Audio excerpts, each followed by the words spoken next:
will fucking destroy your jaw. It's not fucking funny. That's enough. That is more than enough. You want it? Well, you're like, yeah, I'm chucking off my fucking balcony, you goddamn psycho little bitch. But you've been.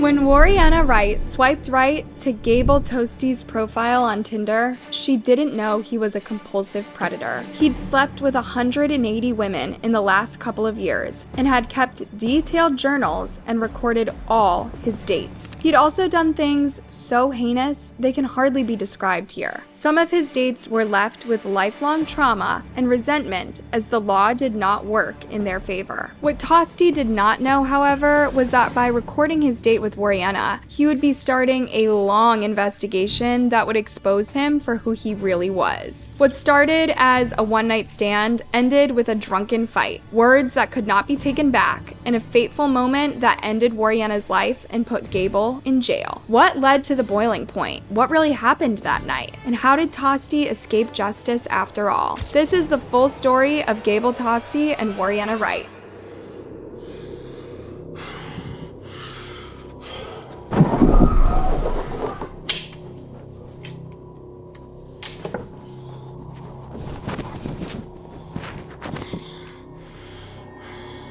This blood-chilling sound is the last thing recorded by Gable Tostee's phone on August 8, 2014. A few seconds later, Warriena Wright's body hit the floor in front of a tall, shiny apartment building. She had fallen from the 14th floor. Her body was so shattered, she was folded in half when the emergency services found her. Meanwhile, Gable Tostee was downtown having a slice of pizza. He did not call an ambulance or the authorities. Instead, he called his dad. Hello, Dad?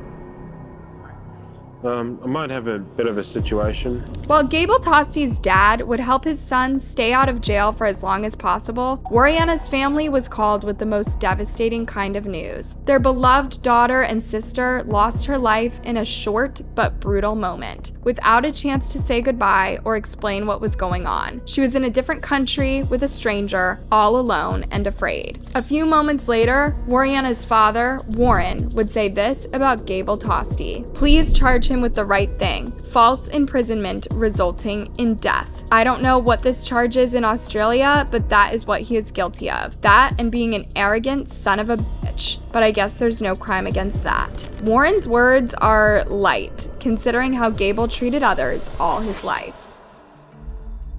Warriena Wright was born in Bulacan, Philippines, to parents Beth and Warren. Beth was a Seventh-day Adventist church deacon, and Warren was a painter and engineer. Warriena soon had a little sister too, Mareza, but everyone called her Reza. The family of four realized they needed more space, but instead of moving house, they moved new country, to New Zealand, in a small town called Warriena, north of Wellington. Beth and Warren seemed close with their children, at least from the outside. But once Warriena and Reza became a little more independent, they formed a team of two and became increasingly estranged from their parents. Reza was still a teenager when she and Warriena moved in together to a small apartment in Wellington. They got a cat, and they seemed like they needed no one else in their lives. Reza was particularly estranged from her dad, going as far as tweeting that she didn't have one. "Happy Father's Day, Dad. LOL, JK. I don't have a dad." It's unclear if Warriena was closer to Warren than her sister, but the two were as thick as thieves. Reza said, "It had always been the two of us together. It had always been the two of us together. She used to say to me, 'Reza, we'll always be together. It will always be us and 30 dogs. And as they grew into adults, they were discovering passions and life goals together. During college, Warriena became an advocate for animal rights. In 2013, she wrote a submission to the New Zealand Parliament asking for animal testing to be outlawed. She was compassionate, intelligent, according to her friends and family, and her biggest passions, apart from animals, were gaming, photography, and anime shows. Warriena Wright worked in a Kiwi Bank call center in an ugly office near the Wellington waterfront. On her desk was a row of little plastic figurines from one of her favorite Japanese anime television shows, Dragon Ball Z. On weekends, Warriena and Reza would join a larger friend group to play Final Fantasy. A friend from that group would remember number, she was all about dignity, equality, fairness, what's right. She had this motherly want to help you thing, even if she didn't know someone very well. And she looked after her sister and her mom so much. But even though Warriena and Reza were closer than twins, they also found the time for the dating scene. In 2014, Warriena had just broken up from a long-term boyfriend, a fitness instructor. He'd always made her feel insecure, according to a friend. Even though she was really petite, she felt like she wasn't mainstream beautiful. In search of boosting her confidence and, well, new adventures, Warriena took to Tinder. In New Zealand, she started seeing someone. They'd only had a few dates when they had a fight in the summer of 2014. That summer, Warriena was supposed to fly to the Gold Coast in Australia for a friend's wedding. So when she opened her Tinder app there, according to her friend, Warriena was trying to get back at her Kiwi guy.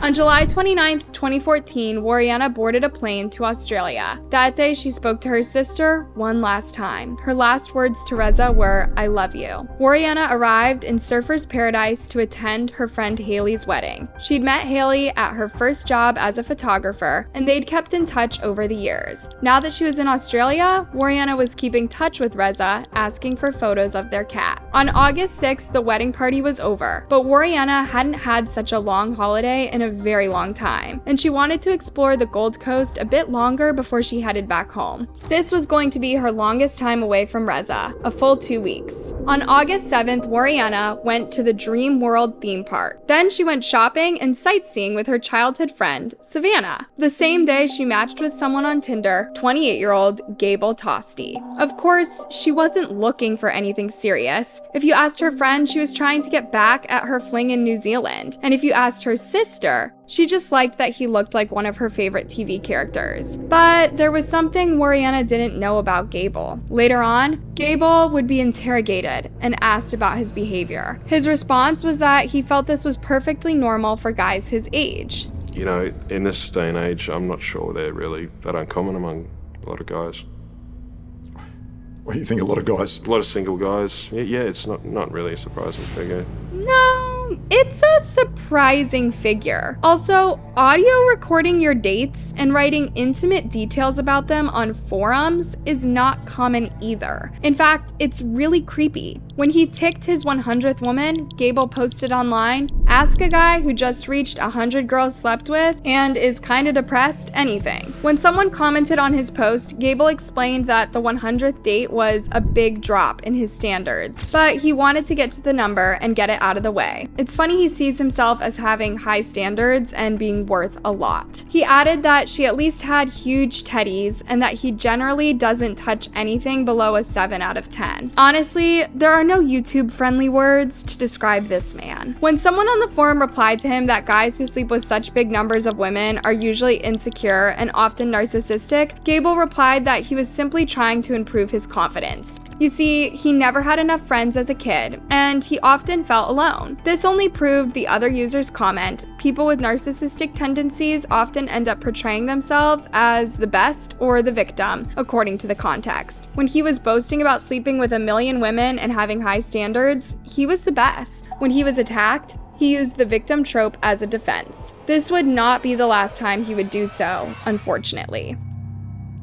As soon as Warriena and Gable matched, her Tinder was flooded with trashy remarks. Since she only wanted a light night out, Warriena thought she'd give this strange person a go. After all, if it went haywire, she could always go back to her hotel. So they agreed to meet on Cavill Avenue, a busy street in the Gold Coast Center, known for its rich nightlife and range of bars. Warriena is seen by CCTV footage walking to a meeting spot and waiting for Gable on a bench. At 8:45, Gable arrived, and the two are seen chatting to each other. 3 minutes later, Warriena and Gable enter the Surfer's Paradise Tavern beer garden. But another 3 minutes later, they left the tavern. Surveillance footage captures them walking to a nearby liquor store instead, buying drinks to take to Gable's place. They left the store with a 6-pack of beer and walked to a quieter area, where the two reached Gable's apartment. Gable lived in a shiny apartment block with a view to the beach and the city center. As soon as the two entered his home, Gable began recording the date. By the way, when he was asked why he recorded all his dates, he said, Obviously, I used to go out quite a lot drinking. I don't have the best memory when I drink. And in this day and age, hitting record is, recording your night out is as easy as pressing a button and leaving your phone in your pocket. Recording is easy, but why do it? This was one of the first conversations recorded that night. Do you want me to walk you back home or? No, come on. No, don't be like that. Just have a good. So everything's going okay at this stage, and you've offered. At that stage, yeah. You've offered to walk her back home. Yeah, if she was going to go home, if that was what she wanted to do, I would have been all too happy to walk her back home. At that stage, I noticed she was behaving a little bit quirky, and that's all I thought it was at first. Gable was quick to point out Warriena's quirky behavior, but did not mention his behavior. Like, for example, that he encouraged Warriena to drink his moonshine vodka on top of the beer that they'd bought. Or the fact that he kept pouring glasses even after Warriena said she was psycho drunk and did not want any more alcohol. In this state, at around 1:30 a.m., Warriena accused Gable of stealing her phone as she couldn't find it in the apartment. That's your bag there, isn't it? Yeah, but where's her shit? Where's my fucking shit? Like what? I will fucking destroy your jaw.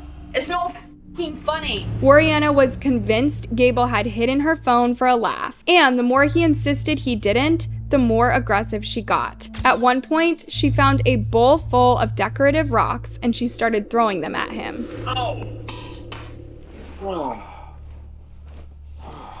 I think that was actually a rock being thrown at me. You copped one there, did you? Yeah, close range too.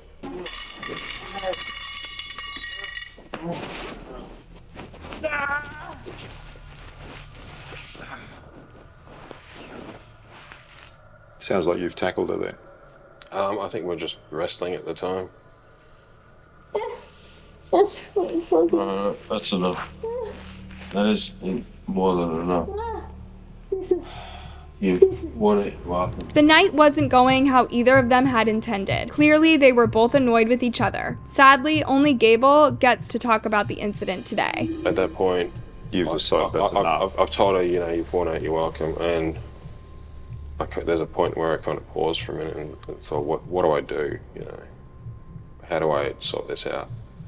She can't be in my apartment any longer. But in his recording, Gable is heard saying this to Warriena. You're like, yeah, I'm trying to get off my fucking balcony, you goddamn psycho little bitch. Today, Gable says that was a euphemism. What he really wanted to say was, "You're lucky I've been so tolerant with you." But that's not how it sounded to the prosecution or to Warriena's loved ones. You see, a few minutes later, Warriena would fall off of Gable's 14th floor balcony and lose her life. Shortly after 2 a.m., Gable lifted Warriena up in the air and carried her to the apartment door. That's when she grabbed the metal clamp of a telescope and Gable told her to drop it. But he did not ask politely. Who the f*** do you think you are? Hmm? Trying to kill me, huh? Why are you trying to hit me with that? Huh?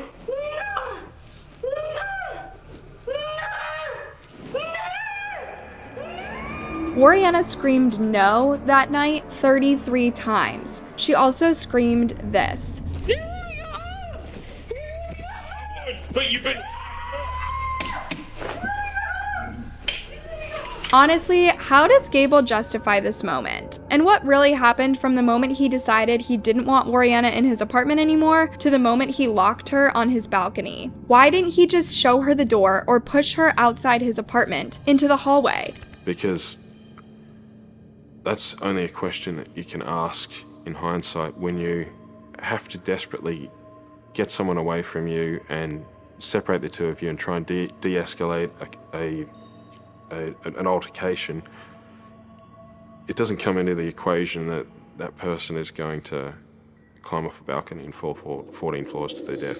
Not thinking straight and being drunk are used as excuses for many things. But that night, Gable was carrying Warriena and he could have put her outside his apartment, not on a cold balcony, locked outside, scared for her life. But Gable, regardless, you had control of her. You were 6'3". She was 5'4". How far is it between the front door and the balcony door? It was a lot closer to the balcony door, and it was wide open, and it was the logical option at the time. 27 seconds after being locked on Gable's balcony, Warriena climbed the railing and attempted to escape through the apartment below. Instead, she fell to her death. Her last scream was recorded on Gable's phone. News of Warriena Wright's death reached both Australia and New Zealand overnight. People were shocked that a simple Tinder date could end so tragically. It's no secret that there are many predators out there, and Warriena was unlucky enough to stumble upon one she thought was good looking. A homicide investigation started, and people's fears were confirmed. Gable was a compulsive predator. By the way, if you think Gable had a high-paying job to afford that 14th floor apartment with a beach view, guess again. He was a carpet fitter with a history of scams and severe alcohol addiction that started in his teenage years. In 2005, he was arrested for organizing a forgery scam. He and his two friends created fake IDs for underage kids, earning some $30,000 in the process. He also printed fake money, and yet he wasn't convicted for any of these. In 2011, he was also charged with a DUI, so he was fined and his driver's license got suspended for 10 months. Then, in July 2014, just 2 weeks before he met Warriena, police caught Gable speeding in a Ford Falcon without a license plate. Even when the patrol car tried to stop him, Gable sped up even worse, reaching 130 miles per hour. Eventually, the officers threw spikes at him and blew his wheels. Gable was arrested and given an alcohol test, and he was 4 times above the drinking drive limit in Australia. But there were worse things on his record. In January 2014, Gable got into another fight with an officer again. Gable Tostee was also banned from several nightclubs, as he was described as creepy. When he couldn't prey on single women in bars and then get them drunk beyond self-control, he took to Tinder. Between 2013 and 2014, Gable had interactions with more than 250 women on Tinder alone, and yet he expected all of them to agree to his vile plans. Several women testified to Gable's predatory behavior. In short, he would get them drunk and continue pouring even after they asked him not to, all to grow his list and tick his milestone numbers and then record them and write about them online. Gable's case did not look good to the prosecutors. For starters, there was his chilling balcony threat. Yeah, I'm trying to get off my balcony, you goddamn psycho little bitch. Then there was his behavior after Warriena fell to her death. He didn't call for an ambulance. He certainly didn't call the police. His first action was to call his lawyer. But with no answer, he decided to get dressed and leave the building. The neighbors below him were the ones who called an ambulance to the scene. They had heard Warriena's disturbing screams, including the 33 no's heard on the recording. As they watched their balcony in distress, they saw Warriena's legs trying to climb down. They urged her not to do this, but as this happened, she slipped and fell before their eyes. Meanwhile, Gable walked downtown for a slice of pizza. He had this to say for himself. By the time I ate, I had been wandering around the streets, confused, extremely drunk and in shock, and I needed to clear my head and sober up. Gable Tostee was charged with second-degree murder of Warriena Wright. According to the prosecutors, Gable did not physically push Warriena off his balcony, but he locked her outside to punish her, even when she begged him to go home. Instead of taking her home, or at least out into his hallway, Gable used his physical power to carry her out to the balcony, all while telling her that she had been a bad girl. Warriena was so afraid of Gable that she was willing to risk her life to get away from him. But as obvious as this theory seems to some, the jury just simply couldn't decide on a verdict. There were a few issues with Gable's defense team, and they used confidently. First, Warriena's autopsy concluded her alcohol level was 3 times over the legal driving limit. Not that she was driving, but her decisions were not very rational at the time of her death.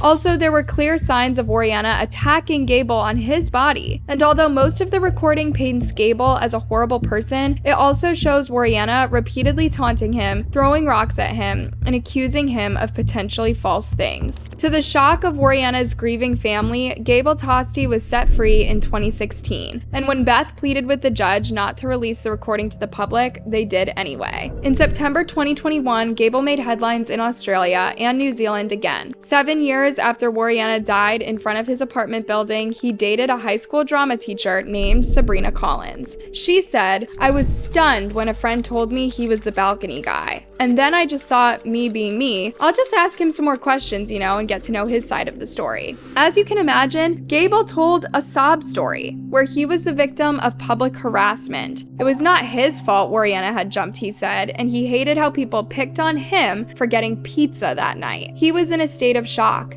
Anyone could have done this if they were in his shoes. Then it got worse. He was drunk and abusive, and when Sabrina ended things with him after 9 dates, he had a female friend sending threatening texts and voice messages to her phone. After this, Sabrina went to the authorities, but her case was not picked up. She then took to YouTube to raise awareness about Gable and his friend. Then Gable started flooding her with texts, accusing her of being insane. She said, "It's been like a nightmare, and it's taken a year of my life." But that's not even the worst bit. During one of their dates, Gable locked Sabrina on his balcony to do a mock reenactment of the Warriena night. You would think that a sane person would move from that apartment after what went down in 2014. Not only was Gable still happy to live there 7 years later, but he found it amusing to relive the scenario by using other women this way. It's disheartening that Gable has paid very little for Warriena's death, and like her dad, Warren said, his general attitude. Warren also said, in a way, it doesn't matter how much time he spends in jail. Let's just hope he doesn't get to terrorize other women, and that Warriena's story will help others stay away from people like him. Thanks for tuning in. What are your thoughts on this case? Do you know other similar stories? Let me know in a comment, and before you leave, make sure you like, subscribe, and hit that bell button. On to the next time.